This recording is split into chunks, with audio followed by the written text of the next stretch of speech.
kasih kepada Bapa, kita boleh beribadah pada hari ini.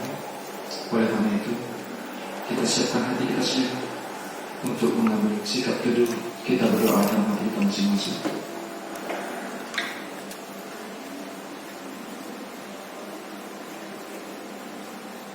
Amin.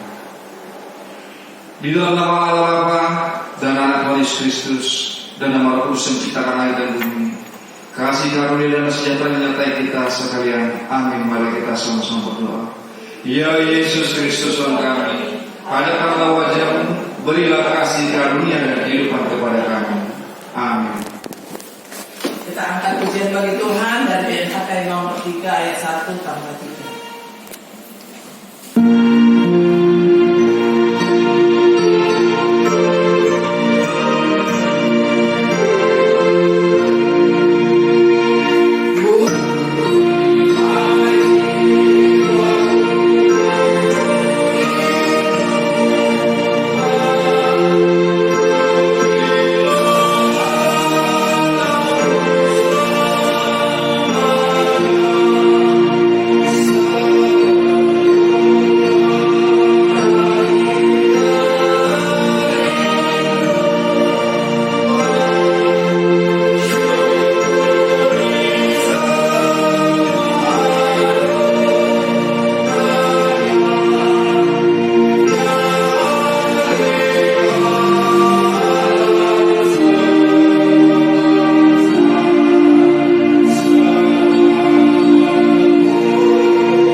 ayat 4b hingga ayat 14. Bapak Ibu mudah-mudi mari kita bacakan secara responsoria. Kami akan membacakan ayat yang pertama yaitu ayat 4b. Bapak Ibu selanjutnya kita secara bergantian. Demikian firman Tuhan. Kebenaran yang sejati. Jika ada orang lain menyangka dapat menaruh percaya pada hal-hal lahiriah, aku lebih lagi. Pada hari ke-8 dari bangsa Israel, dari suku Benyamin, orang Ibrani asli, tentang pendirian terhadap hukum Taurat, aku orang Farisi. Tentang kegiatan aku, penganiaya jemaat, tentang kebenaran dalam mentaati hukum Taurat, aku tidak bercatat. Tetapi apa yang dahulu merupakan keuntungan bagiku, sekarang kuanggap rugi bagiku. Malahan segala sesuatu kuanggap rugi, karena pengenalan akan Kristus Yesus Tuhanku lebih mulia daripada semuanya. Oleh karena dialah aku telah melepaskan semuanya itu dan menganggapnya sampah, supaya aku memperoleh Kristus. Dan berada dalam Dia bukan dengan kebenaranku sendiri, karena mentaati hukum Taurat, melainkan dengan kebenaran karena kepercayaan kepada Kristus, yaitu kebenaran yang Allah anugerahkan berdasarkan kepercayaan. Yang kukehendaki ialah mengenal Dia dan kuasa kebangkitannya dan persekutuan dalam penderitaannya, di mana aku menjadi serupa dengan Dia dalam kematiannya, Supaya aku akhirnya beroleh kebangkitan dari antara orang mati. bukan seolah-olah aku telah memperoleh hal ini atau telah sempurna, melainkan aku mengejarnya, kalau-kalau aku dapat juga menangkapnya, karena aku pun telah ditangkap oleh Kristus Yesus. Saudara-saudara, aku sendiri tidak menganggap bahwa aku telah menangkapnya, tetapi ini yang kulakukan. Aku melupakan apa yang telah di belakangku dan mengarahkan diri kepada apa yang menghadapanku. Dan berlari-lari kepada tujuan untuk memperoleh hadiah, yaitu panggilan surgawi dari Allah dalam Kristus Yesus. Demikian firman Tuhan, kita nyanyikan firman-Mu menjadi terang.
Walaupun sepertinya pada hari ini agak banyak yang mempunyai pekerjaan masing-masing, ataupun ada yang keluar kota, sehingga jemaat Tuhan mungkin bergereja di tempat lain. Tidak mungkin karena terlambat buka puasa tadi. Karena memang kita lihat tadi di jalanan pun betul-betul sepi. Syukur kepada Tuhan, masyarakat Jambi menjadi garam kehidupan di dalam memuji dan memuliakan Tuhan, melaksanakan tugas sesuai dengan agama dan kepercayaan masing-masing, melaksanakan ibadah yang penuh dengan persekutuan sesama umat beragama. Bapak Ibu yang dikasihi Tuhan, khotbah kita untuk ibadah saat ini merupakan suatu hal yang sangat penting, yang mesti dan harus dimiliki oleh setiap insan ciptaan Tuhan. Sebelum Bapak Ibu kita melangkah untuk membedah firman Tuhan yang telah kita bacakan tadi, mari kita ingat dulu sebentar kisah nyata kejadian di dalam kehidupan kita. Bagaimana bentuknya? Beberapa puluh atau beberapa ratus pom bensin saya lihat di kota Jambi, di Pekanbaru, di Medan, di Jakarta, di Bali, semua menuliskan dilarang merokok. Lalu dituliskan di situ dilarang merokok di sekitar pom bensin ini. Tadi sebelum masuk kami juga sempat diskusi berbicara mengenai merokok dengan Pak Manel tadi. Dan itu menjadi suatu kita diajak untuk melihat ke belakang atau kenyataan yang terjadi dengan posisi seperti sekarang ini. Dan saya juga melihat penasaran dan penuh dengan tanda tanya, mengapa di setiap pom bensin selalu dibuatkan itu dilarang merokok di sekitaran pom bensin ini. Sehingga mungkin karena pikiran saya ingin tahu dan memang kategori ingin mempelajari arti daripada larangan itu yang ada sampai satu kawasan pom bensin ada 10 tertulis dilarang merokok, dilarang merokok, dilarang merokok. Sehingga beberapa kali saya coba, begitu selesai isi bensin, saya pinggir ke samping sedikit, turun dari mobil, saya merokok di situ. Nah, terus tempat lain lagi, maaf, saya pergi ke kamar mandi. Di depan kamar mandi itu, saya merokok kembali. Loh, di sini tertulis dilarang merokok. Pada saat saya merokok, tidak ada terjadi apa-apa. Tidak ada terjadi apa-apa. Artinya di situ Bapak Ibu, ada tulisan-tulisan, ada yang dibuatkan yang seperti itu. Penting diajak kita cari tahu di mana letaknya. Melalui informasi medsos, saya mendengarkan bahwa di suatu tempat ada pom bensin yang kebakaran. Karena kenapa? Sebagian mungkin yang istilahnya itu iseng merokok di dalam mobil, ternyata disambar itu tadi yang bensin yang lagi diisi di mobil orang lain. Makanya dikasih Tuhan, dalam kondisi ini firman Tuhan seperti sekarang juga penting kita lihat dengan dasar apa membuatkan hal yang seperti ini. Menjadi suatu firman yang hidup, diajak bahwa kita penting mencari tahu bagaimana kebenaran dan keabsahan dengan kenyataan yang terjadi tadi. Untuk mempermudah kita menerima dan memasukkan ke pikiran dan hati kita, mungkin Bapak Ibu sudah pernah mendengarkan suatu ilustrasi yang sudah pernah kami sampaikan dari mimbar ini juga. Ilustrasi ini menjadi suatu contoh yang mempunyai faedah ataupun makna yang besar kepada kita. Ceritanya ini bukan cerita yang dikerjakan oleh manusia, tetapi yang terjadi antara ayam, kambing, domba, anjing, dan kerbau. Suatu ketika Bapak Ibu yang dikasihi oleh Tuhan, karena yang punya ayam mencangkol sehingga kakinya ikut terbantai oleh tali cangkul itu tadi. Maka sebelah kaki ayam ini tadi karena terhempas oleh tali cangkul merasa kesakitan yang sebelah kanan. Pulang ke kandangnya, si ayam sudah tengkok-tengkok. Dan besok paginya dia pun tidak meloncat lagi, hanya turun dan di sekitar kandangnya itu aja berputar-putar mencari makanannya. Kondisi itu terjadi Bapak Ibu yang dikasihi oleh Tuhan sampai hampir 2 minggu. Si ayam ini tadi merasakan kesakitan karena kakinya yang tidak bisa dipakai sempurna seperti sedia kala. Minggu kedua sudah mulai dia bergeser, tetapi apa dipikirkan? Kalau semakin saya biarkan kaki saya yang sakit ini, mungkin saya akan mati kelaparan, tidak bisa mencari makanan keluar sana. Dan mungkin saya tidak mengetahui lagi situasi di sekitaran ini. Maka si ayam mempunyai suatu niat, saya akan latih kaki saya ini saya akan paksakan kaki saya ini supaya mendapatkan kesembuhan. Maka si ayam berpikir, dia membuatkan suatu tujuan yang pasti, akan berlari sampai ke bukit yang di sekitar rumah tuan ayam itu tadi. Bagaimana supaya saya kuat?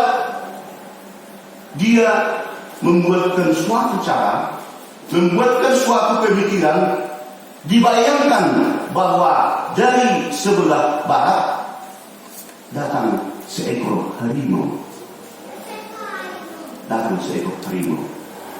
Dibayangkan harimau ini datang, maka si ayam pun mencoba berlari dengan mensuarakan, ada harimau. Ada harimau. Sambil berlari, tekadnya itu semakin bisa agak baik, dan optimis dia akan bisa sampai ke bukit yang sudah dia tentukan. Pas di depan tuannya, di situ ada 2 ekor kambing. Mendengar si ayam berlari sambil berteriak, ada harimau, maka kambing pun mengikuti ayam berlari. Lewat lagi berarti sudah 3 ekor yang berlari, didengarkan lagi ada domba ataupun hal yang sama dengan domba mendengarkan suara itu tadi dan sambil berlari. Ada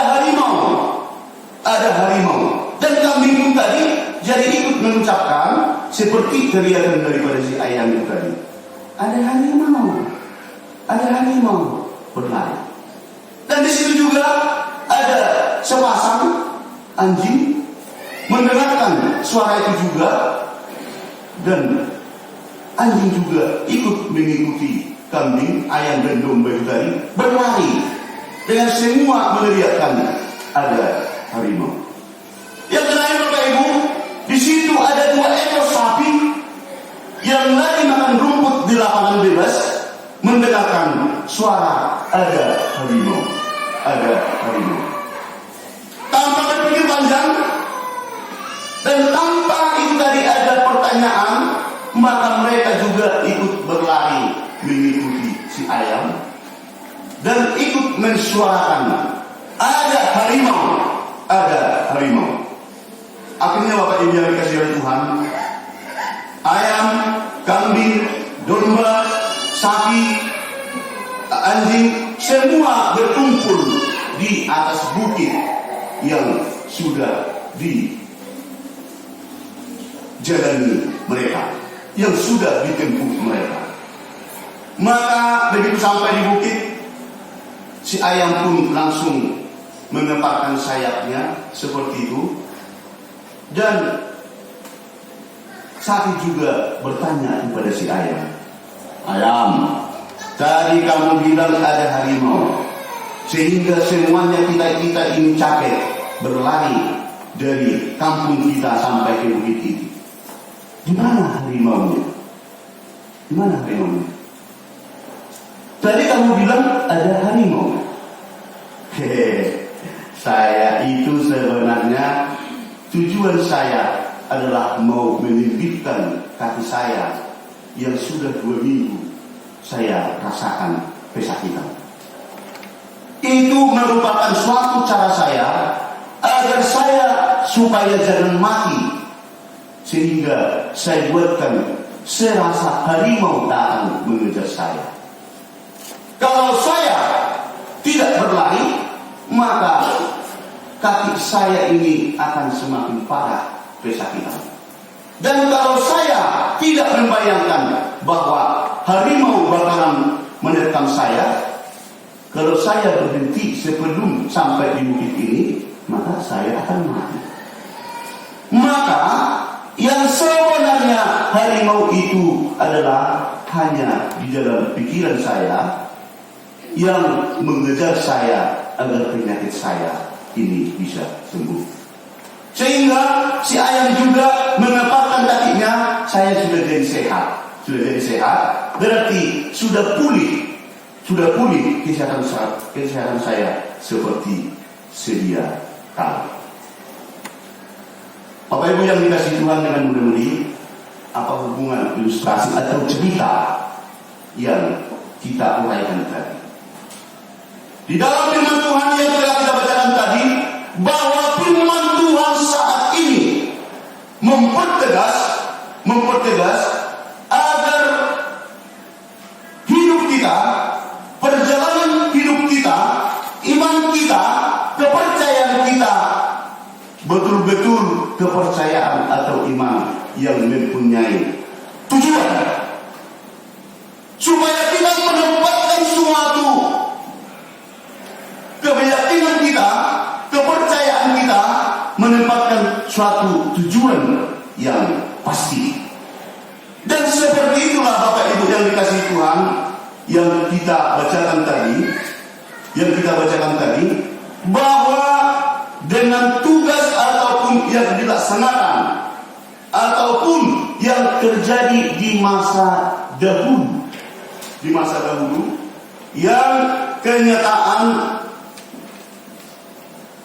orang-orang Yahudi, guru-guru palsu Yahudi menganggap kepercayaan kekristenan jemaat Filipi itu sia-sia, karena mereka mengatakan bahwa hukum Tauratlah yang terpenting, yang harus diikuti, yang harus dilaksanakan jikalau menjadi orang Kristen yang benar. Ini menjadi suatu pergumulan yang dilaksanakan atau yang diterima oleh jemaat-jemaat Filipi. Maka datang Rasul Paulus menjawab kebimbangan jemaat Filipi. Datang Rasul Paulus membuat surat bahwasanya bukan semata-mata atau bukan hanya hukum Taurat, bukan karena disurat atau tidak yang membuat kita dapat diselamatkan. Seperti yang dinyatakan di ayat 5, disunat pada hari ke-8 dari bangsa Israel, dari suku Benyamin, orang Ibrani asli, tentang pendirian terhadap hukum Taurat. Aku orang Farisi. Kronologis dan latar belakang daripada yang namanya Paulus, mungkin Bapak Ibu kita sudah sama-sama banyak mengetahui bagaimana kronologis kehidupan yang namanya Paulus. Dikatakan mengikuti hukum Taurat, mengikuti hukum adat istiadat orang Yahudi. Dia paling di depan, dia paling menurut, dan dia bahkan dikatakan Paulus itu adalah menjadi suatu orang-orang khas yang mengikuti adat istiadat orang Yahudi. Dia tidak bercakap atau dia tidak bercakap seperti yang dikatakan di ayat 6 tentang kegiatan aku penganiayaan jemaat, tentang kebenaran dalam mentaati hukum Taurat, aku tidak bercakap.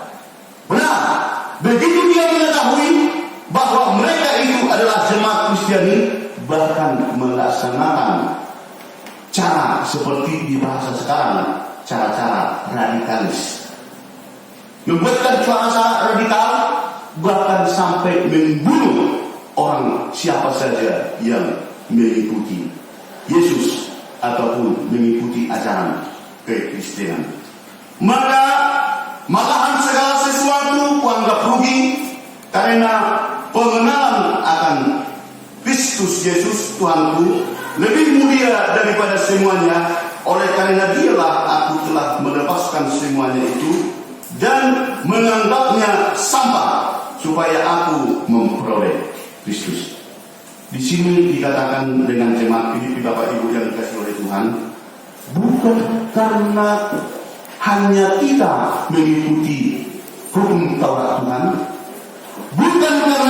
mengikuti adat istiadat Yahudi yang masuk Kristen, tetapi yang sebenarnya seperti yang terjadi kepada saya, kata Rasul Paulus, itu adalah kasih karunia Tuhan Yesus. Yang artinya bukan hanya yang dikatakan mereka itu, bukan yang dikatakan mereka itu hanya orang-orang yang mengikuti hukum Taurat lah, sehingga kita bisa selamat.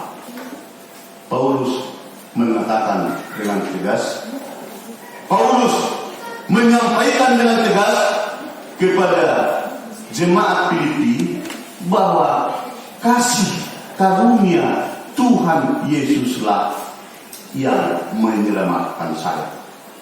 Begitu saya begitu mendapatkan suatu panggilan dari Tuhan, maka yang saya kerjakan yang lewat itu pun saya anggap itu kerugian.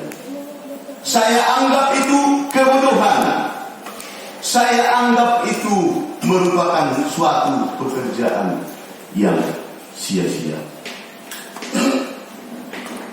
Dan dipertegas, dan di situ dinyatakan oleh Rasul Paulus kepada jemaat, apa tujuan kalian? Apa tujuan kalian yang sebenarnya di dalam kepercayaan seperti yang sudah saya sampaikan? Begitu kata Rasul Paulus. Tidak bisa dipungkiri Bapak Ibu, di zaman sekarang, dalam kondisi sekarang, banyak orang yang gagal paham, yang tidak berani, dan bahkan rasa abu-abu menjalani hidup tanpa tujuan yang ditetapkan, tanpa tujuan yang dinyatakan untuk diraih. Begitu juga dengan khotbah kita saat ini. Jika Rasul Paulus mengajak jemaat Filipi agar tetapkan tujuan yang pasti di dalam kamu mengikuti ajaran-ajaran, agar kamu menempatkan tujuan yang benar, apa sebenarnya tujuan kamu menjadi orang Kristen? Apa sebenarnya tujuan kamu untuk pergi beribadah? Bapak Ibu yang dikasihi Tuhan, selaku orang Kristen yang benar, selaku orang pengikut Kristus yang setia, apa yang menjadi tujuannya? Banyak tujuan orang. Ada tujuan orang supaya saya bisa berganti pakaian sekali seminggu, karena jas saya banyak, batik saya banyak, sepatu saya banyak. Jadi kalau saya tidak pergi ke gereja, kapan itu saya pakai? Karena pekerjaan saya saban hari itu tadi tidak wajar kalau mengenakan ini. Ada yang sebagian yang mempunyai tujuan, jikalau beribadah di hari Minggu, tujuannya supaya bisa bertemu banyak orang. Ada tujuannya supaya tetangga melihat kami bahwa kami ini juga adalah orang-orang yang beriman sesuai dengan KTP kami yang tertulis Kristen. Ada yang sebagian mempunyai tujuan yang bla bla bla bla bla bermacam-macam. Tetapi firman Tuhan pada saat ini Bapak Ibu dengan mudah-mudahan yang dikasihi Tuhan, apa tujuan kita? Apa tujuan kita datang beribadah? Apa tujuan kita bersekutu bersama dengan teman seiman kita? Tujuan kita adalah memenuhi panggilan Tuhan. Memenuhi panggilan Tuhan seperti tema ibadah kita, berlari menuju panggilan surgawi. Berlari menuju panggilan surgawi. Panggilan surgawi yang dimaksud Bapak Ibu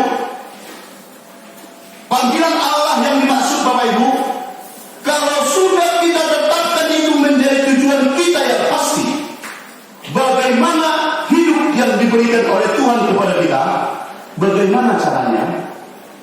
Makanya di suatu negara, di suatu organisasi, di suatu keluarga selalu ada itu membuatkan slogan ataupun membentuk suatu uraian, ada visi dan misi. Apa kira-kira visi kita jika betul-betul kita percaya kepada Tuhan Yesus? Dan bagaimana misi kita? Bapak Ibu yang dikasihi oleh Tuhan, kalau itu kita sepakati, kita bulatkan bahwa tujuan hidup kita adalah memenuhi panggilan Tuhan. Bagaimana kita caranya memenuhi panggilan Tuhan ini tadi? Ada orang yang merasa ikut-ikutan saja, ada orang yang menjalankan memenuhi panggilan Tuhan ini tadi, merangkak, ada orang yang berjalan kaki slow-slow, dan firman ini mengajak berlari untuk memenuhi panggilan surgawi. Bagaimana kita supaya memenuhi ini Bapak Ibu panggilan surgawi ini tadi? Caranya, mari kita mengenal Allah lebih dalam lagi. Itu caranya yang pertama. Supaya kita bisa mewujudkan tujuan kita memenuhi panggilan surgawi, maka mari kita mengenal Allah lebih dalam lagi. Bagaimana supaya kita mengenal lebih dalam? Banyaklah bersekutu, banyaklah itu berbicara mengenai kasih karunia Allah dengan siapa saja yang mau berbagi rasa dengan kita. Dan rajinlah kita terhadap persekutuan. Mari kita berikan hati yang ikhlas mendengarkan firman Tuhan. Dengan dasar itulah kita bisa mengenal kasih karunia Allah lebih mendalam. Betul, di zaman sekarang kita sudah bisa mendapatkan firman Tuhan itu, mendapatkan kebenaran firman Tuhan itu tadi dengan berbagai macam cara. Apalagi di zaman digital sekarang, kita buka dari YouTube, dari Instagram, dari Messenger, dari Facebook, di sini sudah banyak pelayan-pelayan. Yang menjadi masalah, yang menjadi pertanyaan, pas asik-asiknya kita mendengarkan firman ini tadi, datang iklan TikTok. Sehingga yang sudah tadinya itu kita hampir mengenal kasih karunia Tuhan lebih dalam, kasih karunia Tuhan yang sampai kepada kita hampir kita terima, sebentar lagi langsung dibuyakan oleh joget-joget TikTok yang sangat-sangat menantang. Di situ. Apabila kita Tuhan, maka cara yang bagaimana? Mari kita serahkan diri kita mengenal Allah, mengenal Tuhan lebih dalam. Yang kedua, jangan pernah terpikir kita untuk meninggalkan Tuhan. Jangan pernah terpikir untuk meninggalkan Tuhan. Bapak Ibu yang dikasihi Tuhan, kalau ditanya kepada kita, di saat kapan kamu mau meninggalkan Tuhan? Ada yang menjawab, saya mau meninggalkan Tuhan karena saya mendapat penderitaan yang berat. Ada yang menjawab, saya mau meninggalkan Tuhan kalau cobaan yang tidak sewajarnya harus sampai kepada saya. Ada juga yang mengatakan, saya mau meninggalkan Tuhan di saat rezeki saya begitu banyak dan melimpah. Jadi kalau saya analisa dan saya teliti, justru banyak orang meninggalkan Tuhan di saat hidupnya sering berkecukupan. Rezeki berlimpah, seperti yang dikatakan orang, rezeki berlimpah-limpah sehingga lupa untuk atau mau meninggalkan Tuhan. Karena kenikmatan-kenikmatan yang terjadi di hidup keluarga, harta yang semakin bertambah, sudah datang lagi, sehingga ini keseringan menjadi suatu cara untuk meninggalkan Tuhan. Firman Tuhan saat ini mengatakan untuk kita menemukan tujuan yang pasti. Yang kedua, jangan pernah meninggalkan Tuhan di dalam suka dan senang. Yang ketiga, mari memuliakan Allah dengan seluruh napas kehidupan yang ada di kita. Mari memuliakan Allah dengan seluruh napas kehidupan yang Tuhan izinkan untuk kita jalani. Bagaimana caranya? Pekerjaan saya hanya membantu pasien-pasien yang sakit. Bagaimana cara saya untuk menjadi sarana memuliakan Tuhan? Begitu yang dipikirkan Inang Boris Timora. Bagaimana cara saya untuk memuliakan Tuhan? Begitu pikiran daripada muda-mudi Boris Silaban, karena saya juga masih kuliah. Dengan cara yang pertanyaan-pertanyaan yang berbeda-beda, firman Tuhan mengatakan saat ini, dengan seluruh kegiatan, seluruh pekerjaan, seluruh aktivitas, mari kita laksanakan, mari kita lakukan untuk memuliakan Allah di saat nafas kita masih ada di dalam kehidupan. Yang keempat, sering bertanya, apalagi teman-teman yang di pasar. Begini ya, Mang, yang Abang ceritakan itu kan itu Paulus. Itu kan saya bukan Paulus. Yang Abang ceritakan itu kan Paulus itu seorang pembunuh, seorang yang betul-betul yang orang keras. Sekarang ini kan saya bukan Paulus katanya. Sering seperti itu. Hingga agak muncul perdebatan kecil. Benar, kita tidak bisa melaksanakan, mengerjakan seperti yang dikerjakan atau yang dilaksanakan oleh seorang Paulus. Tetapi firman ini mengatakan, jadilah pribadi kita masing-masing, jadilah pribadi kita sebagaimana Tuhan berikan kepada kita. Tidak harus kita membunuh dulu baru bertobat untuk mengikuti Kristus. Tidak harus kita memfitnah dulu seperti yang dikerjakan Paulus. Tidak harus kita mengejar-ngejar orang yang berkepercayaan baru kita bertobat kembali. Tetapi firman Tuhan ini mengatakan, jadilah diri sendiri, tetapi mempunyai tujuan adalah memenuhi panggilan surgawi dengan keteguhan iman. Dengan keteguhan iman. Yang kelima, mari kita laksanakan cara yang seperti yang di garis bawahi, yang diperintahkan di dalam tema kita sekarang. Berlari untuk menuju panggilan surgawi.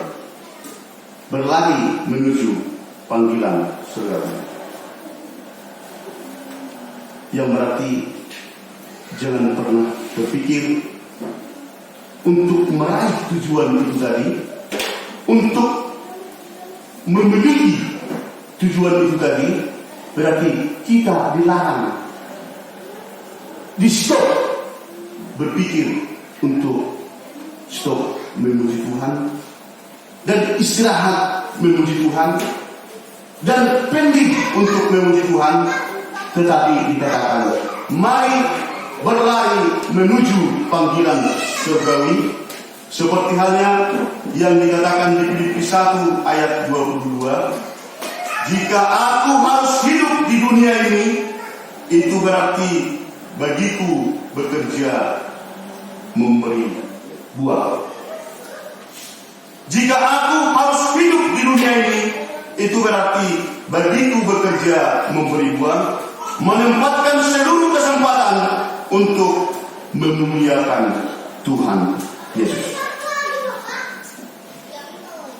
Dengan dasar itulah Bapak Ibu, maka dikatakan jangan pernah terpikir untuk berhenti mewujudkan tujuan iman kita, tujuan hidup kita, yaitu memenuhi panggilan seruan. Akhirnya kalau kita betul-betul bekerja keras, melaksanakan sesuai yang sudah kita berikan tadi 1, 2, 3 sampai ayat yang kelima, maka kita akan mendapatkan sukacita yang kita inginkan, seperti halnya yang dikatakan di 2 Timotius 4 ayat 7 akan terjadi kepada kita. Aku telah mengakhiri pertandingan yang baik, aku telah mencapai garis akhir, dan aku telah memelihara iman. Panggilan ini, ajakan ini, perintah ini, mari kita satukan hati bahwa kita berlari untuk menuju panggilan surgawi di seluruh perjalanan hidup kita. Semoga Tuhan Yesus semakin memberkati dan kita pun akan bisa berlari memenuhi panggilan surgawi. Kita demikian firman-Mu berkata.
Salam, Bapak Ibu saudara-saudara yang terkasih.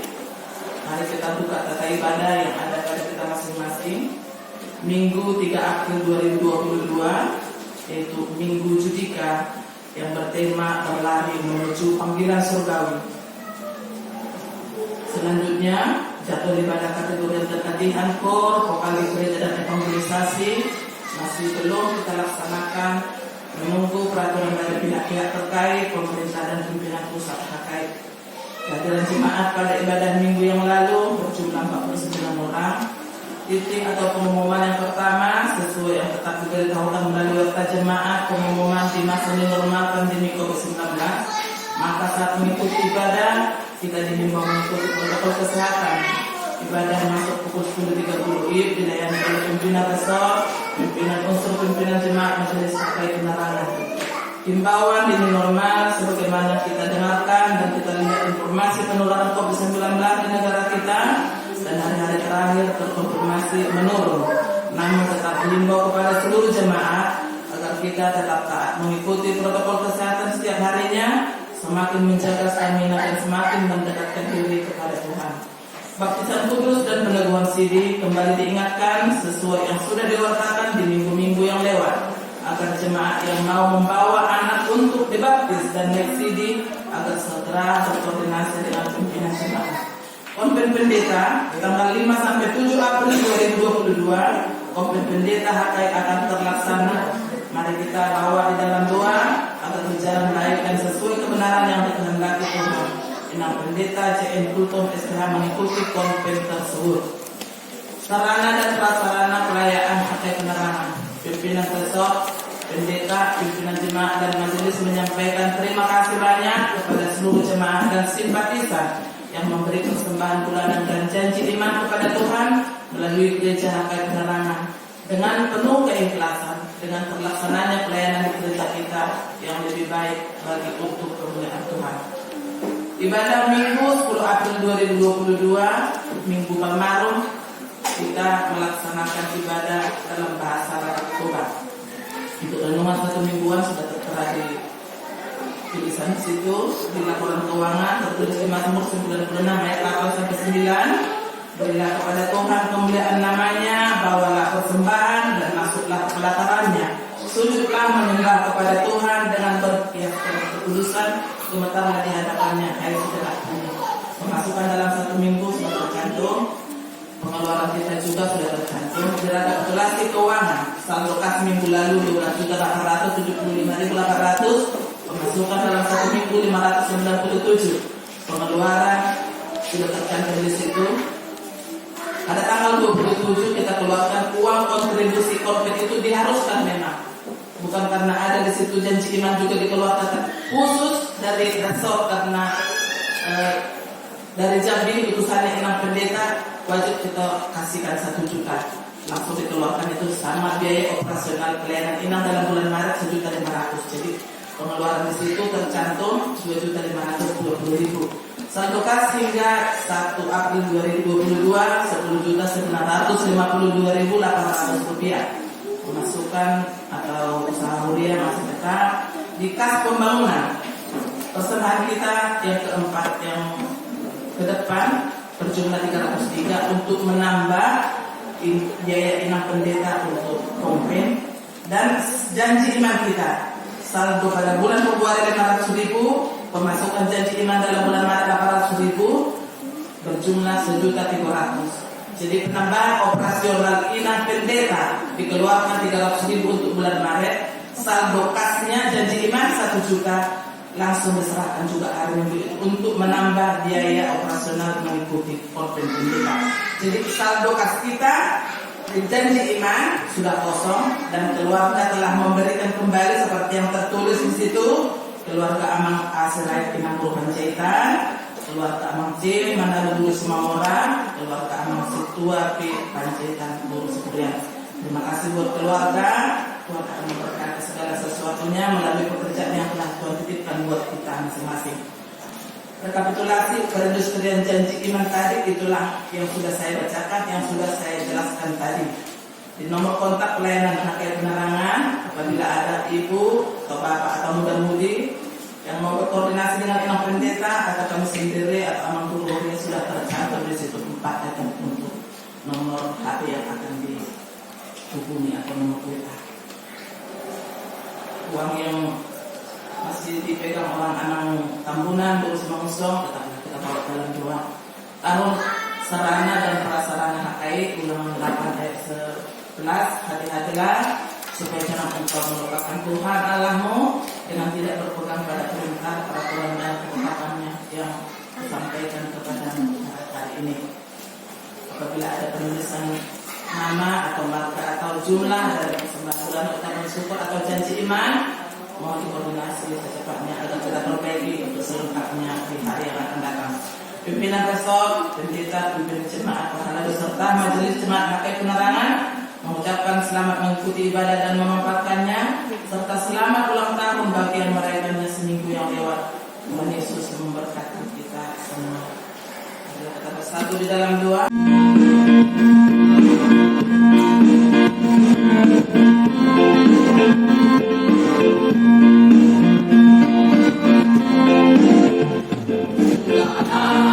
Aku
kami yang di surga, Engkaulah sumber segala berkat dalam hidup kami. Terima kasih atas segala berkat dan karunia yang Tuhan berikan kepada kami. Kami mempersembahkan hidup kami dan berkat yang kami terima kepadamu. Terimalah ini menjadi persembahan yang harum di hadapan. Berkatilah persembahan ini dan ajarlah kami mempergunakannya menyatakan kerajaan-Mu di tengah-tengah gereja-Mu dan untuk dunia ini. Bukalah hati dan pikiran kami agar senantiasa bercukacita untuk memberikan persembahan kudus demi kemuliaan nama-Mu. Amin. Mari kita sama-sama berdoa Bapa kami. Bapa kami di surga, kuduskan nama-Mu, datanglah kerajaan-Mu, jadilah kehendakmu di bumi seperti di surga. Berikanlah kami pada hari ini makanan kami yang secukupnya, dan ampunilah kami akan kesalahan kami, seperti kami dan mengampuni orang yang bersalah kepada kami, dan jangan kami bawa kami ke cobaan, tetapi lepaskan kami dari yang jahat, karena Engkau yang punya kerajaan dan kuasa dan kemuliaan sampai selama-lamanya. Agar pulang kita ke rumah kita masing-masing membawa damai yang dari Tuhan Allah Bapa kita. Mari kita sama-sama menerima berkat. Tuhan memberkati kita dan melindungi kita. Tuhan menyinari kita dengan wajah-Nya dan memberi kita kasih karunia. Tuhan menghadapkan wajah-Nya kepada kita dan memberi kita damai sejahtera. Amin.